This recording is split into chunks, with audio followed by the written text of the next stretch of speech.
Tom Howard from Lee's Air joins me right now. Who's Lee, by the way, Tom? Phil Lee was the founder of Lee's back in the early 80s. Okay. About 2 years before I was born. So, been around for 32 years now.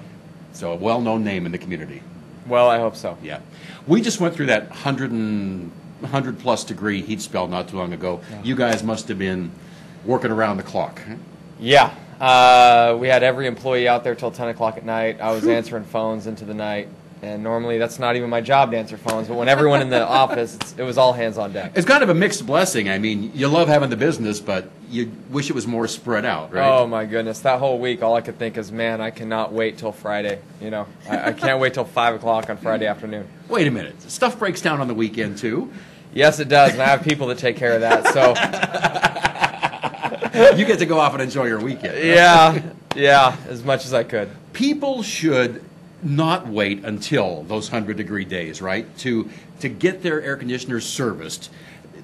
Get it checked beforehand, right? Yeah. You probably preach that year-round. We start sending our letters out in February and March, begging people, please, you know, especially those customers that usually have us out in the summer and say, hey, we're looking to get you in early on. And when they do that, they get a lot of discounts. They get no overtime fees if anything does break down in the summer. They get moved to the front of the line in the summer if anything happens to break down. So they have a lot of incentives to get that done ahead of time so that they're not. Well, wait a minute. If you had your unit serviced by you guys, if you have a problem in the summer, they'll get preferential treatment? Absolutely. This year we haven't had a single person that had to wait till the next day that's a current customer of ours.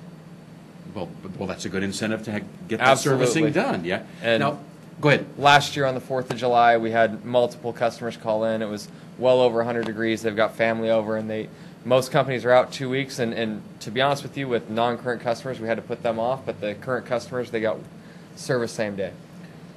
It only makes sense. I mean, if they give you business earlier, you're going to do them a favor down the road, right? Absolutely. Yeah. So what is a typical servicing on an air conditioning run? Or a checkup, a tune-up? Tune-up that includes your air filter changes and your cleaning and your diagnostic checks and things like that right now runs $99. $99, okay. Nothing else, just... No, so we're going to tell you what's going on with your unit. We're going to clean the entire thing. We're going to clean your condenser coils, your evaporator coils. These are the things that really keep the unit running efficiently. What we try to do is save you enough money in your energy bills to help pay for that $99 servicing. And it also allows you to find out what might be wrong with your system ahead of time, so when it's 100 degrees outside, you're not worrying about having to fix it. Yeah. Or you have less chances of having to fix it. Now, take this question the right way, but I'm sure you get this. How do I know that the serviceman is telling me the honest truth about my unit? You know, the thing that I recommend to everybody is go ahead. We've got the internet now. Almost everyone has access to it. Check out what's going on beforehand. Read the reviews that people have put on there beforehand. So you know that the company that's sending someone out is reputable. There's so many sources to go to between Google and Angie's List and Yahoo Local, and there's just so many places, Yelp, that can tell you what's going on, so you should be able to avoid those companies that are less than reputable, honest in the area. The fact that you're recommending that people do that must mean you have a lot of good comments on those sites. We do. We strive really hard for that. We let our service specialists know that we're looking out at those all the time. We want to hear back from people, and not only from there, we send out letters to random individuals that called in and say, hey, if you didn't put something online, we'd like to know what's going on, what happened with your system, and so we can help our service specialists get better in the future and make sure they do the right things to make those customers happy. Have a lot of your technicians been with you a long time? Yeah, we have several that have been with us over 10 years, and they've been sticking around. They've been around since the days of Phil Lee, who started the company. 30-plus years ago. Yeah. I mean, just the fact that you've been around that long. Yeah. I mean, you don't stay around that long if you're ripping people off, right? Exactly. It's hard to make it through fall and spring when it's 72 degrees outside and no one's calling their air conditioning company. It could be on fire and they wouldn't care.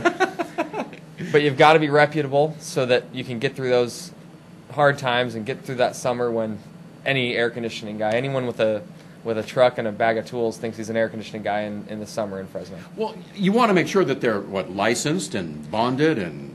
Licensed, bonded, insured, check the Better Business Bureau, make sure there isn't anything out there against them, and check those other places that I listed earlier, Google, Angie's List, Yahoo Local. Okay. I can't even imagine going up on my roof on a 100-degree day and touching that. It's got to be red hot metal on my air conditioning unit. How do your guys do it? It's tough. Believe it or not, they actually wear long sleeves. When it seems counterintuitive, you think they're going to be hotter, but it helps them keep from burning their skin. We have actually tested the metal on air conditioning units, and we found that they can reach in excess of 135 to 145 Ouch. degrees. Oh, it's absolutely, it's dangerous.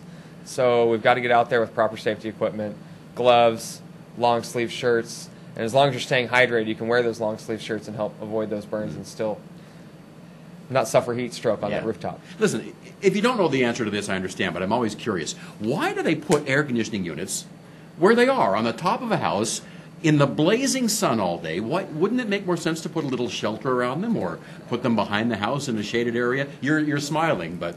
Absolutely. You know, in most places outside of California, they don't put them on the roof. These are called package units, and on the East Coast, where I learned and I cut my teeth in air conditioning, they call those restaurant units or rooftop units because no one that has a home actually puts their air conditioner out on their roof. You'll see some people in Fresno have them out in the backyard.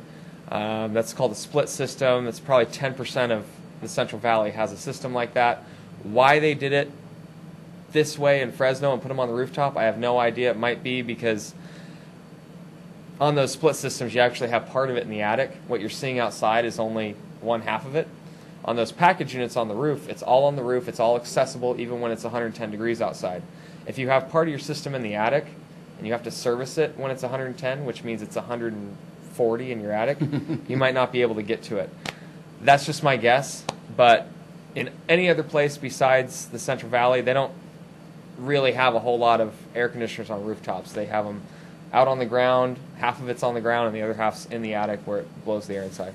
My guess is it's probably cheaper when they're constructing it to just stick it up there, right? Possibly. Yeah. If you were building a home today, a custom home, where would you put yours? I would have it on the ground. On outside. the ground? That's what I thought. Okay. All right. Give everybody the information about Lee's Air, how they can find you, how they can reach you.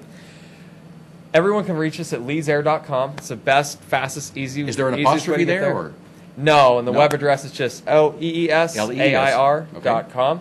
And if you can remember our, if you're one of those savants that remembers phone numbers, if you see the phone number on a billboard, you can remember it.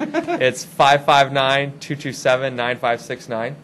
And once again, that's 559-227-9569. It doesn't spell out something, does it? No, it doesn't. No. But the easier thing to do is just leesair.com. It tells you who we are, what we do, and how to get a hold of us in about 11 letters. All right. Well, Tom, thank you for coming in today. Thanks a lot. Appreciate it. All right, there you go. Lee's Air, ready to help you out if you're having problems with your heating or air conditioning system. And we'll be back with more on the Central Valley Buzz.